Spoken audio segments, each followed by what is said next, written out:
Hello friends, welcome to my YouTube channel. तो इस video में हम बात करेंगे गाड़ियों में आने वाले अलग अलग टाइप के ट्रांसमिशंस के बारे में। बेसिकली दो टाइप के ट्रांसमिशंस होते हैं, मैनुअल और ऑटोमेटिक। लेकिन आजकल इंडियन मार्केट में ऑटोमेटिक में बहुत सारे ट्रांसमिशन अवेलेबल है। जैसे कि आपने कई सारी एड्स में देखा होगा, AMT या फिर DCT या फिर DSG। तो हम इन सारे ट्रांसमिशंस के बारे में आज इस वीडियो में बात करेंगे। ऑटोमेटिक में बेसिकली 5 टाइप के ट्रांसमिशंस इंडियन मार्केट में अवेलेबल है, जिसमें AMT, IMT, CVT, DSG और टॉर्क कन्वर्टर।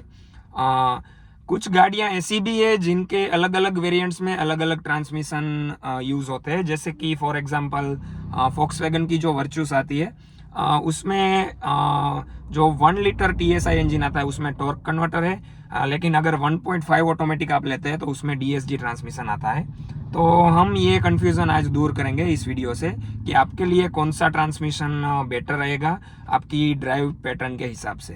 तो ऑटोमेटिक्स में सबसे पहले बात करते हैं हम AMT ट्रांसमिशन यानी कि ऑटोमेटेड मैनुअल ट्रांसमिशन के बारे में। सुजुकी की बेसिक जो गाड़ियां हैं जैसे कि सिलेरियो, वैगनार, स्विफ्ट और Hyundai की भी कुछ गाड़ियां जैसे कि ग्रैंड i10, इसमें ये ट्रांसमिशन दिया जाता है।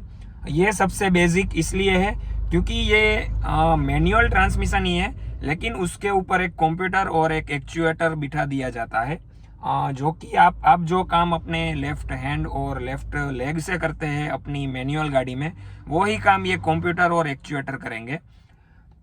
ये अपनी स्पीड और RPM के हिसाब से गियर शिफ्ट करते रहते हैं। ये रिलायबल भी है और इसमें आपको माइलेज भी काफ़ी अच्छी मिलेगी। लेकिन इसका सबसे ज़्यादा जो बड़ा ड्रॉबैक है वो थोड़े बहुत इसमें आपको जर्क महसूस होंगे जब आपकी कार गियर शिफ्ट करेगी, क्योंकि इसमें थोड़ा बहुत लेग तो रहता ही है। वैसे तो अब तक तो इसकी कोई मेजर कंप्लेंट्स सुनने को नहीं मिली है, इसलिए ये हम इसको रिलायबल मान सकते हैं। अभी बात करते हैं दूसरे टाइप के ट्रांसमिशन यानी कि IMT। आपने अभी अभी कुछ सालों से सुना होगा कि गाड़ियों में IMT ट्रांसमिशन आने लगे हैं। IMT यानी कि intelligent manual transmission. Hyundai group ने सबसे पहले ये अपनी जो किया सोनेट और सेल्टोस आती है उसमें ये ट्रांसमिशन लॉन्च किया था। इसमें आपको मैनुअल और ऑटोमेटिक दोनों का मज़ा मिलने वाला है। उसमें क्या रहता है कि इसमें आपका जो ये गियर नॉब होता है उसमें आपको मैनुअल की तरह ही 1 2 3 4 5 6 ऐसे गियर्स मिलते हैं, लेकिन आपका जो क्लच पेडल होता है वो इसमें नहीं रहता।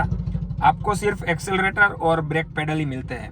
यानी कि अगर आपका सिटी यूज़ ज़्यादा है, ट्रैफिक में स्टॉप एंड गो ट्रैफिक में आप चलते हैं, तो आपके लिए ये ट्रांसमिशन बेस्ट रहेगा।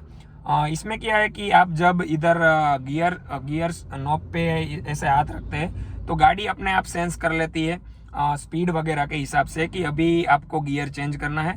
तो उसके हिसाब से वो जो गाड़ी के इंजन के RPM है वो मैच करके आपको ट्रांसमिशन स्मूथली करवाती है। इसमें बहुत ज़्यादा मतलब जर्क कुछ भी महसूस नहीं होता। आपको ऑटोमेटिक और मैनुअल दोनों का मज़ा मिलेगा। लेकिन जब आप इसको खरीदते हैं और आपने पहले मैनुअल चलाई है तो कुछ दिनों तक आपको थोड़ी बहुत दिक्कत रहेगी क्लच पेडल ना होने की वजह से। लेकिन एक बार जब आपको हैबिट हो गई तो आपके लिए ये बेस्ट रहेगा। इसमें भी माइलेज आपको बहुत ही अच्छी मिल जाएगी, क्योंकि ये भी मैनुअल की तरह ही वर्क करता है, तो इसमें कुछ वो नई बात नहीं है। फिर आता है CVT के बारे में। CVT यानी कि कंटिन्यूअस वेरिएबल ट्रांसमिशन। आपने अगर एक्टिवा या कोई भी मोपेड चलाया है उसमें ये ट्रांसमिशन यूज़ किया जाता है। इसमें बेसिकली इनफाइनाइट गियर्स होते हैं। इसमें 2 पुलीज होती है। इसका बेसिक प्रिंसिपल ये है कि इसमें 2 पुलीज होती है, उसके बीच में अलग अलग रेशियो के हिसाब से गियर चेंज होते हैं। ये काफ़ी ज़्यादा सिंपल, मतलब इसका कॉन्सेप्ट तो काफ़ी ज़्यादा सिंपल है, लेकिन थोड़ी बहुत रिलायबिलिटी के इश्यूज इसमें भी कुछ पुरानी गाड़ियों में देखने को मिलते थे। लेकिन ये ट्रांसमिशन भी काफ़ी ज़्यादा स्मूथ है। तो आपको अगर आपकी मतलब बड़ी उम्र वाले जो लोग हैं उसको ये ट्रांसमिशन सबसे ज़्यादा अच्छा लगता है, क्योंकि ये काफ़ी स्मूथ है, क्योंकि इसमें बेसिकली गियर्स है ही नहीं, या फिर कह सकते हैं कि इनफाइनाइट गियर्स है, तो इसमें जर्क वगैरह का कोई प्रॉब्लम नहीं रहेगा। लेकिन अगर आप आपका माइंड परफॉर्मेंस ओरिएंटेड है, आप परफॉर्मेंस आपको ज़्यादा पसंद है गाड़ी की, फिर ये ट्रांसमिशन आपके लिए बिल्कुल नहीं है, क्योंकि इसमें रबर बैंड इफेक्ट आपको देखने को मिलेगी। अभी ये चीज़ क्या होती है, अगर आपने एक्टिवा वगैरह चलाया तो आपको पता होगा कि जब आप गाड़ी को पूरा एक्सेलरेटर मतलब पूरा खींचने की कोशिश करते हैं तो गाड़ी रेव तो बहुत ज़्यादा करती है, यानी कि आवाज़ तो ज़्यादा करती है, लेकिन गाड़ी की जो स्पीड है और जो इसका एक्सेलरेशन है वो अपने आप ही वो मतलब अपने आप ही वो धीरे धीरे से स्पीड खींचती है। बेसिकली अगर आपको अचानक से ज़्यादा स्पीड चाहिए तो वो इस ट्रांसमिशन में आपको स्मूथली नहीं मिल पाएगी। गाड़ी आपकी रेव तो ज़्यादा करेगी लेकिन स्पीड अपने हिसाब से ही वो गेन करेगी, तो ये थोड़ी बहुत दिक्कत इसमें है। इसमें भी माइलेज तो आपको ऑलमोस्ट मैनुअल जितना ही मिलता है, और अगर आपका सिटी यूज़ ज़्यादा है और हाईवेज़ पे आपको ओवरटेक ज़्यादा नहीं करना होता तो ये आपके लिए बेस्ट रहेगा। वैसे ये रिलायबल भी दूसरे ट्रांसमिशंस के हिसाब से अच्छा है। तो अभी हम बात करते हैं DSG गियर बॉक्स के बारे में। DSG यानी कि डायरेक्ट शिफ्ट गियर बॉक्स, इसको कुछ कंपनी यानी कि Hyundai किया ग्रुप में DCT के नाम से भी जाना जाता है, जिसको ड्यूअल क्लच ट्रांसमिशन भी कहते हैं। ये सबसे ज़्यादा परफॉर्मेंस ओरिएंटेड गियर बॉक्स रहता है। तो ये बेसिकली ज़्यादा जर्मन कार्स जो है फोक्सवैगन और स्कोडा ग्रुप की उसमें आता है। जो पोलो GT फेमस थी फोक्सवैगन ग्रुप की उसमें भी ये आया करता था। फिर वेंटो, जेट्टा, ऑक्टाविया, सुपर्ब, जितनी भी फेमस कार्स थी उसमें सब में यही गियर बॉक्स ऑटोमेटिक्स में यूज़ हुआ करता था। Hyundai ग्रुप में अभी क्रेटा, वेन्यू और किया में इसकी सेल्टोस और सोनेट में ये गियर बॉक्स यूज़ किया जाता है। ये काफ़ी ज़्यादा fun to drive gearbox रहता है। इसका बेसिक प्रिंसिपल ये है कि इसमें 2 क्लच रहते हैं, एक की जगह 2 क्लच रहते हैं। एक क्लच बेसिकली ओड नंबर के गियर्स के लिए रहता है और दूसरा क्लच इवन नंबर्स के लिए। तो एक क्लच 1, 3, 5, 7 ये सारे गियर्स को कंट्रोल करेगा और दूसरा क्लच 2, 4, 6 ऐसे गियर्स को कंट्रोल करेगा। तो जैसे ही गाड़ी फर्स्ट से सेकंड गियर में शिफ्ट होगी तो आपको बिल्कुल भी पता भी नहीं चलेगा और क्विक, बहुत ही ज़्यादा लाइटनिंग क्विक आपको शिफ्ट मिलेंगे। तो आपको बहुत ही अच्छी गाड़ी से परफॉर्मेंस मिलेगी, क्योंकि एक क्लच जब एंगेज रहता है तो मतलब फर्स्ट गियर का जब क्लच एंगेज रहता है तो सेकंड गियर रेडी होता है, दूसरा गियर सेकंड क्लच रेडी होता है दूसरा गियर लगाने के लिए। तो ये बेसिकली ऐसे काम करता है। लेकिन सबसे कम रिलायबल गियर बॉक्स भी यही है, ये सबसे बड़ा इसका ड्रॉबैक है। जिन लोगों ने जर्मन गाड़ियाँ चलाई है और जो रखते हैं उनको पता होगा कि ये बहुत ही इतनी ज़्यादा रिलायबल नहीं है। बेसिकली ऑडी और पोर्शे और इन सभी गाड़ियों और स्पोर्ट्स कार में मोस्टली यही यूज़ होता है। आजकल की कुछ BMWs और मर्सिडीज़ में भी ये यूज़ होता है। लास्ट जो फोर्ड एंडेवर जो डिसकंटिन्यू हुई थी 10 स्पीड ट्रांसमिशन वाली, उसमें भी ये DCT यानी कि ड्यूअल क्लच वाला गियर बॉक्स यूज़ होता था। ये मतलब वियर भी काफ़ी ज़्यादा जल्द होता है और इसका जो मेकाट्रॉनिक्स और ये सब है वो भी काफ़ी ज़्यादा कॉम्प्लिकेटेड रहते हैं।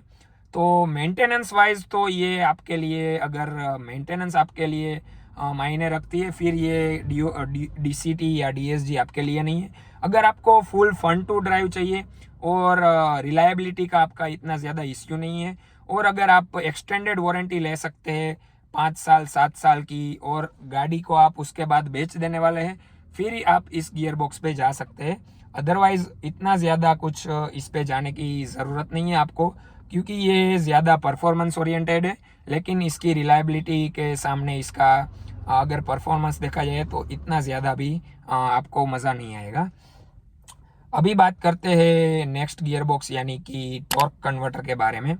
टॉर्क कन्वर्टर सबसे ज़्यादा कन्वेंशनल, सबसे पुराना जो ऑटोमेटिक गियर बॉक्स है वो ये टॉर्क कन्वर्टर ही रहता है। ये बेसिकली कई सालों से इंडियन मार्केट और बाहर की मार्केट्स में यूज़ होता आ रहा है। ये बहुत ही ज़्यादा रिलायबल भी माना जाता है, और इसका एक ड्रॉबैक ये है कि इसमें थोड़ा बहुत आपको पावर लॉस होता है। तो जितना आप एक्सेलरेट करते हैं उतना पावर आपके गियर बॉक्स को नहीं मिल पाता। ये गियर बॉक्स बेसिकली जो इनोवा क्रिस्टा आती थी, फिर ये टोयोटा की फॉर्च्यूनर, इन सभी गाड़ियों में ये यूज़ होता है। जो फोर्ड एंडेवर अभी डिसकंटिन्यू हुई, उसके पहले की जो एंडेवर थी उसमें भी ये टॉर्क कन्वर्टर ही यूज़ किया जाता था। इससे पहले जो क्रेटा भी आती थी 1.6 वाली CRDI, उसमें भी ये टॉर्क कन्वर्टर यूज़ होता था। जिन गाड़ियों में सिर्फ AT लिखा हुआ होता है उसमें बेसिकली मोस्टली टॉर्क कन्वर्टर ही यूज़ किया जाता है। ये रिलायबल तो काफ़ी अच्छा है, लेकिन इसका सबसे बड़ा ड्रॉबैक है इसकी माइलेज। इसकी माइलेज आपको थोड़ी बहुत दूसरे ट्रांसमिशंस के हिसाब से कम मिलेगी। DSG में मैं कहना भूल गया माइलेज के बारे में। DSG में आपको माइलेज का बिल्कुल भी ड्रॉप देखने को नहीं मिलेगा। इवन Volkswagen ग्रुप की जो वेंटो आती थी उसमें ऑटोमेटिक में मैनुअल से भी ज़्यादा थोड़ी माइलेज देखने को मिलती थी।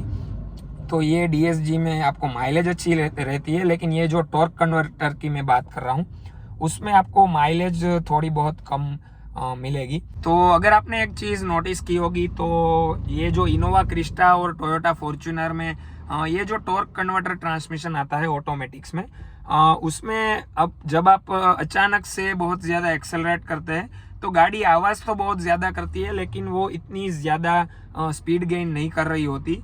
तो ये जो पावर लॉस वाला इश्यू है वो थोड़ा बहुत टॉर्क कन्वर्टर में रहता है, जिसकी वजह से आपको थोड़ी बहुत माइलेज कम मिलती है।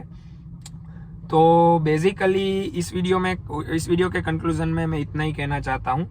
आप अगर हो सकता है तो अगर आपको ड्राइविंग अच्छा पसंद है और आपको आता भी है तो सबसे जो रिलायबल और सबसे ज़्यादा माइलेज देने वाला ट्रांसमिशन वो मैनुअल ही रहेगा।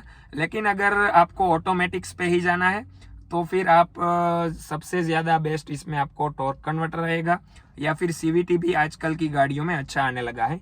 लेकिन अगर आपको परफॉर्मेंस चाहिए तो आपके पास एक ही ऑप्शन है जो कि DSG है। और अगर आप बेसिक गाड़ी ले रहे हैं जैसे कि वैगनआर, स्विफ्ट वगैरह, तो उसमें आपको AMT गियर बॉक्स मिलता है जो भी आप चला सकते हैं अगर आपका सिटी यूज़ है। तो अगर आपको ये वीडियो पसंद आई तो वीडियो को लाइक करें, शेयर करें और चैनल को सब्सक्राइब ज़रूर करें, और हम ऐसी वीडियो आगे बनाते रहेंगे। Thank you.